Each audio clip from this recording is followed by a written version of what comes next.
कभी सोचा था? कभी नहीं सोचा था महाराज ने। आज तुझे इसका बहुत बड़ा समस्या, तो इस शहर छोड़कर तुझको जाना पड़े।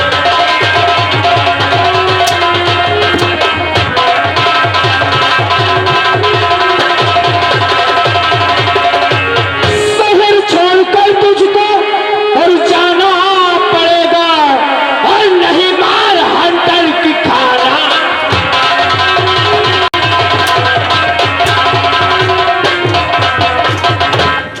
किया संग धोखा और राजन से तूने, और किया संग धोखा और राजन से तूने, अरे सूले पे तुझको चढ़ा।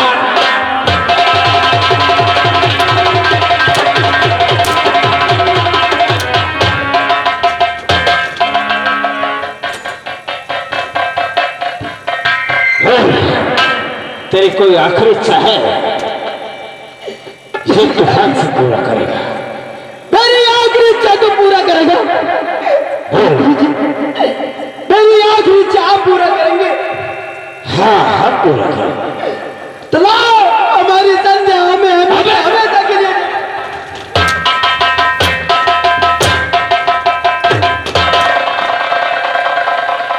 हरामखोर, संध्या का नाम अगर जुबान से लिया ना, तो हम तेरी जुबान काट डालेंगे सारे, समझ लेना। तो फिर क्या आप कहते हैं कि तेरी आखिरी इच्छा क्या है? मेरी आखिरी इच्छा यही है कि मेरी संध्या मुझे हमें। अरे तुझे संध्या हम ऊपर दिलाएंगे हराम।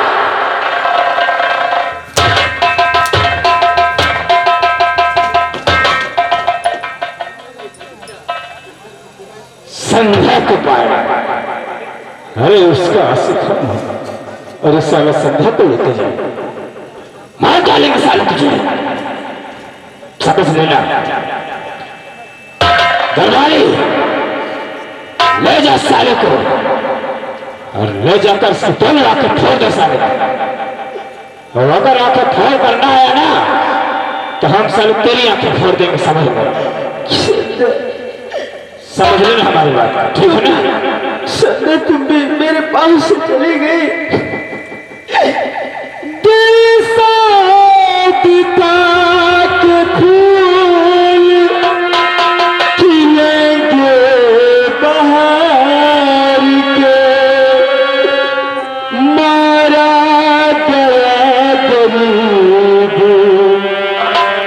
किसी एतबार में,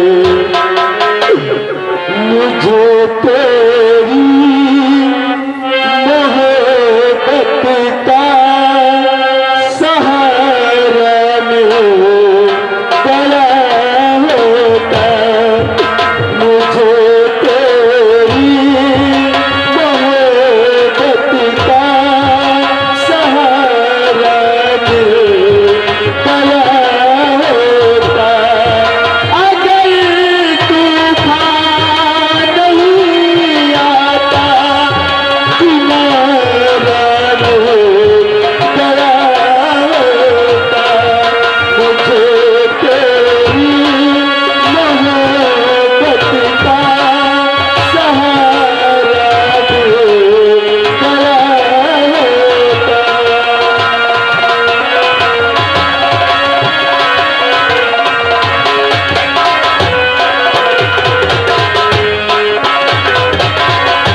कहिए क्या कहना चाहते हैं? आपको जो आदेश मिला आप उस आदेश का पालन कर सकते हैं। भैया क्या बात है? वर्षों से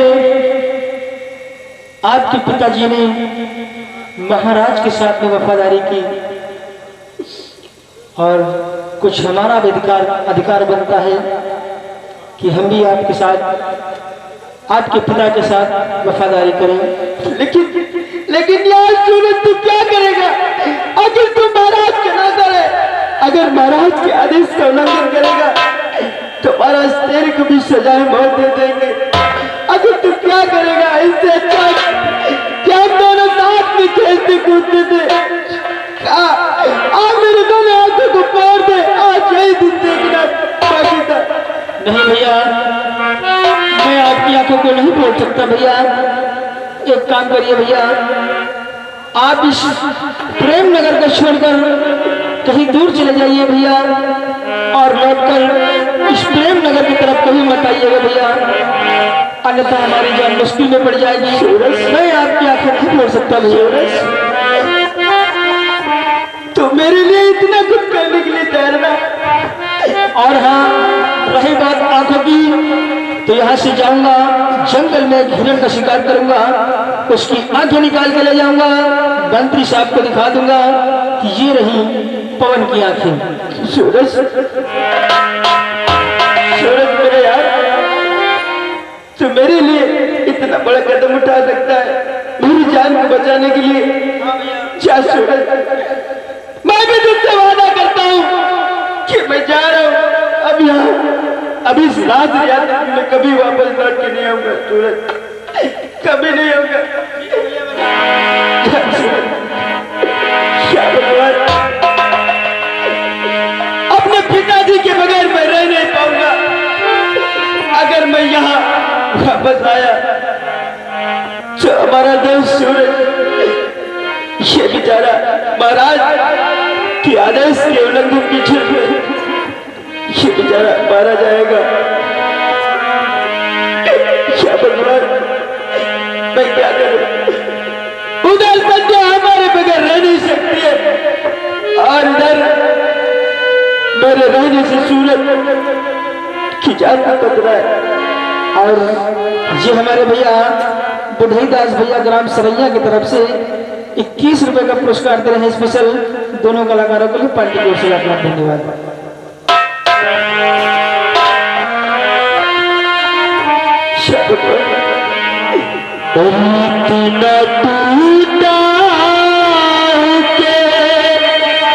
छूने से बिखर जाऊंगा,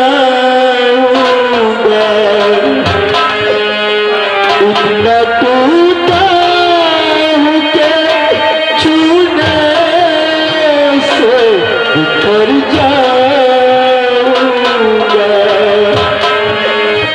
अब अगर और दुआ दोगे तो मर जाऊंगा,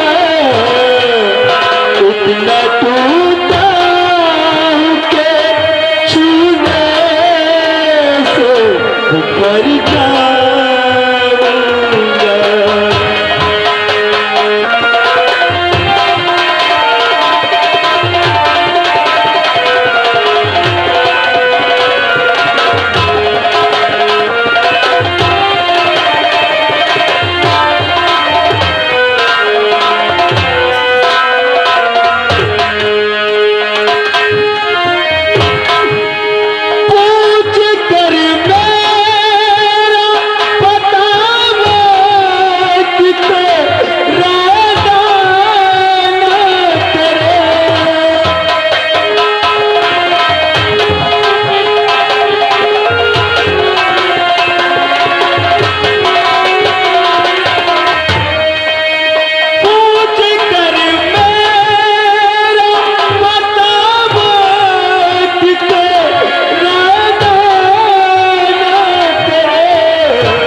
जो गुमनाम की तरफ से इस सीन को देखते हुए 21 रुपए का स्पेशल पुरस्कार आया है पार्टी की ओर से। लाख लाख धन्यवाद धन्यवाद।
दोस्तों इधर आप लोग कहानी पर गौर करिएगा। आप लोगों के सामने चंबल घाटी है और चंबल घाटी के उदार लुटेरे जिनका नाम होता है डाकू लाखा सिंह। आज डाकू लाखा सिंह अपने पूरे गिरोह के साथ आते हैं, फिर देखिए आगे क्या होता है। करते हुए शेर की आंखें निकालो, करते हुए शेर की आंखें निकालो, अरे सीरा जमी का चीर के समंदर सोरा है मेरे नाम का, सोरा है मेरे नाम का, सारे संसार में लोगों की छक्के छूट असर वो है नजर में, असर वो है नजर में, हर से सुखी साथ हो जाए, अरे नजर जिस पर करूं टेढ़ी तो सोना रात हो जाए। जी सरदार, जय मां भवानी, जय मां भवानी। कहिए सरदार, कहिए सरदार, और तुम लोगों को क्या करना है? कहिए सरदार जी, क्या करना है हम लोगों को? तो सुनो साथियों गौर से, और ये मेरा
काम करने में देरी नहीं की जाती है। बिल्कुल नहीं। इसलिए आओ चलते हैं इस जंगल की तरफ।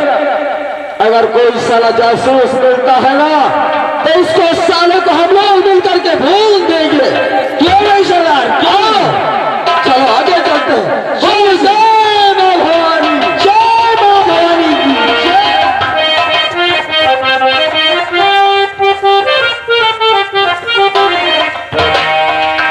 और दोस्तों, कहानी पर गौर करने की बात है, बेचारा पवन दर बदर की ठोकरें खाता हुआ चंबल घाटी की तरफ पहुंच जाता है।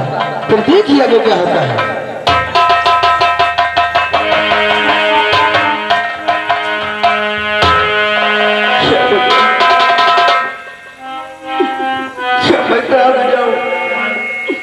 और तेरे मेरे प्यार की कहानियां हैं, तू नहीं, तेरे मेरे प्यार की कहानियां हैं, तू नहीं, काश मेरे तेरी सब निशानियां हैं, तू नहीं, तेरे मेरे।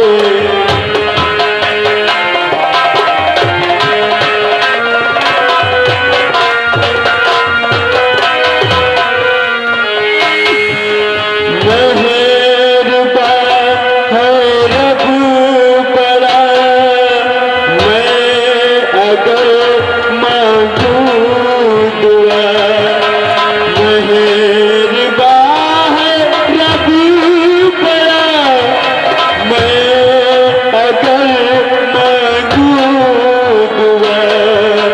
रब से मांगू और क्या, रब से मांगो और क्या, उसके पास सारी मेहरबानियां हैं, तो नहीं, तेरे मेरे।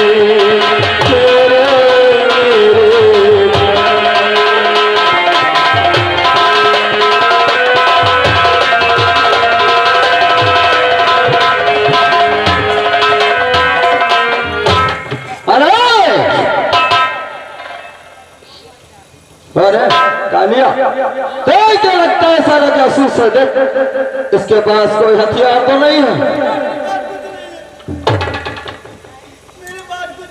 अबे उस सारे जासूसी करने आया है।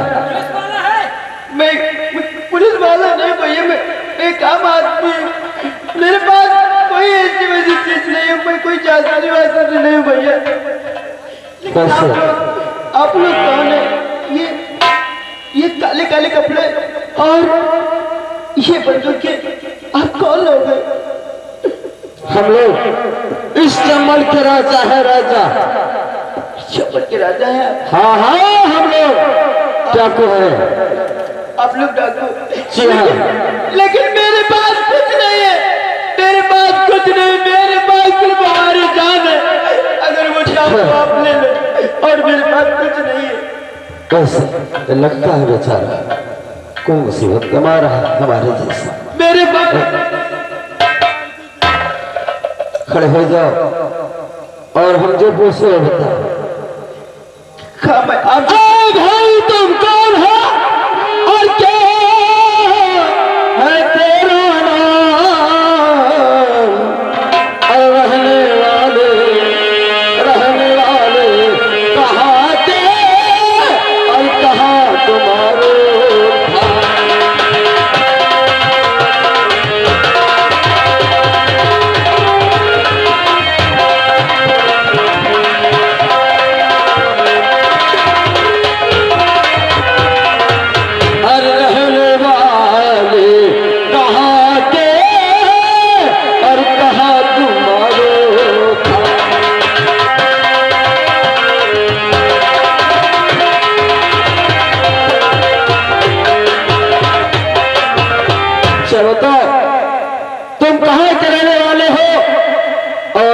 तुम्हारा क्या नाम है?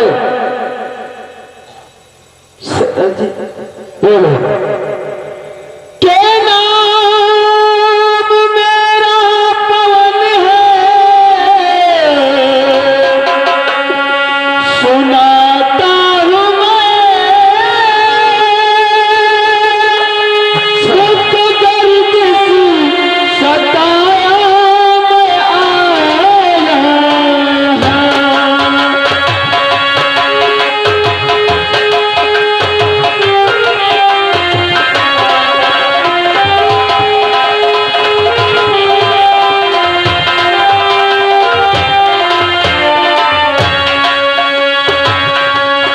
नाम मेरा पवन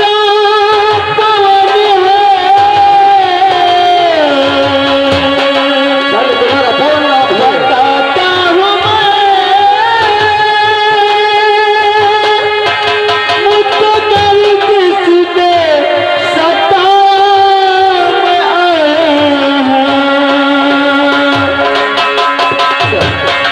मुझको अपनी रियासत से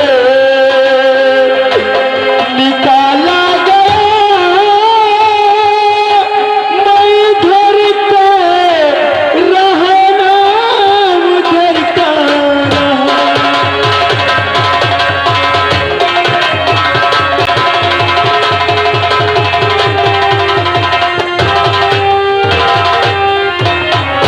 देखो मेरा नाम पवन है और मैं प्रेम नगर का रहने वाला हूँ।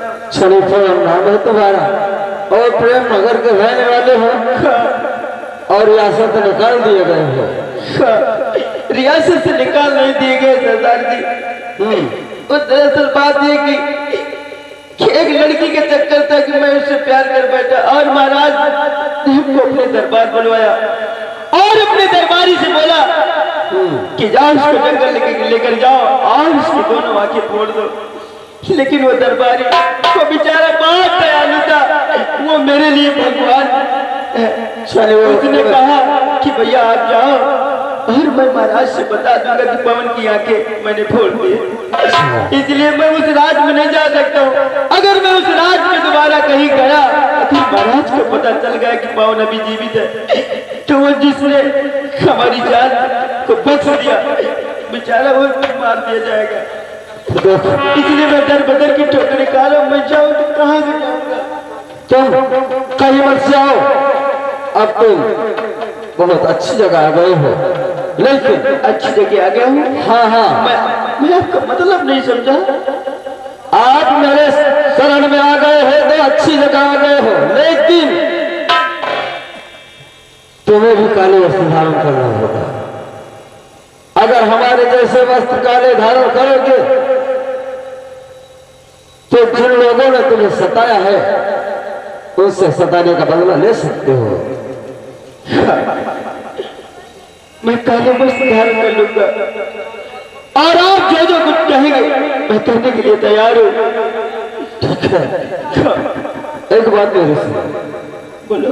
सर, हम भी रामनगर के रहने वाले हैं। आप भी रहने वाले? जी हाँ, हम भी रामनगर के रहने वाले हैं और ना जाने कौन हरामजादा मेरे माँ बाप को गोली से मार दिया।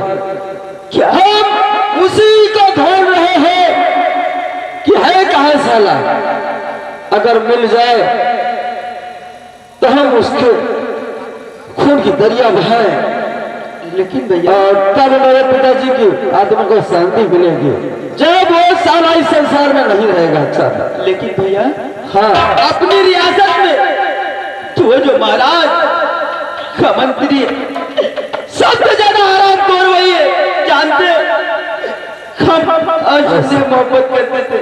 एक दिन वो आया और वो देख लिया और उसने जाकर महाराज को बताया और महाराज ने हमारे पिताजी को बुलवाया। बता कौन सा ऐसा पिता है कि जो भी अपने बच्चे की मौत का तमाशा देखेगा? हमारे पिताजी खुद हमारे हाथों में हथकड़ी लगवा कर मारने गए। अच्छा, एक और मैं मार खाता रहा, हमारे पिताजी देखते थे, मजबूरी थी क्योंकि वो महाराज के नौकर थे। अच्छा बताओ, आपके पिताजी का नाम क्या है? हमारे पिताजी का नाम सेनापति वीर सिंह है। चलो सेनापति इतने लड़के हो। अच्छा एक बात बताओ, चलो छोड़ो, छे हमारे पिताजी की लाश के पास ये माला पड़ा था, क्या इस माले को तुम पहचानते हो? नहीं, इस माले को पहचानते हो? इसको मैं नहीं पहचानता हूँ, लेकिन हाँ इस माला को हमारे पिताजी पहचान सकते हैं। तुम्हारे पिताजी पहचान तो सकते हैं, लेकिन ऐसे वापस जाओगे तो दरबारी मारा जाएगा। हाँ, ये भी बात सही। और काले वस्त्र धारण करके जाओगे तो तुम्हारे पिता विषयपति है, हो सकता है तुम मारे जाओ। हाँ, वो तो बॉर्डर पर रखवाली ही करते हैं, शनिवार को रखवाली करते हैं। तो ये माला की पहचान लगवाना तुम्हारा काम, बोलो क्या लगवा सकते हो? ठीक है, कोशिश करूंगा। ठीक है, ये माला आप ले लो। ठीक है, और जब हम जरूरत समझेंगे तो ये माला तुमसे ले लेंगे। अगर तुम नहीं खोज पाओगे तो माला फिर मुझे दे देना, ठीक है? ठीक है भाई साहब। और साथियों, ले चलो इस नौजवान को महिला दिला के काले वस्त्र धारण कराओ, और एक गोली नहीं चला पाता हो तो बंदूक सिखाओ और तलवार चलाना सिखाओ, ठीक है? चलो आओ।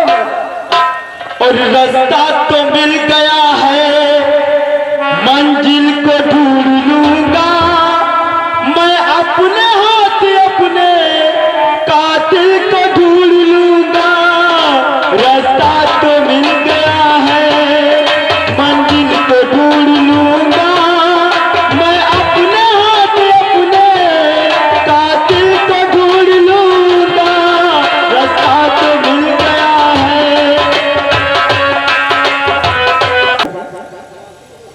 जी बताओ। जी हाँ, पवन को क्या हुआ? पवन की दोनों आंखें फोड़ दी गई क्या? और अपने मुल्क से बाहर कर दिया गया। नहीं, ऐसा नहीं हो सकता। ऐसा ही हुआ है।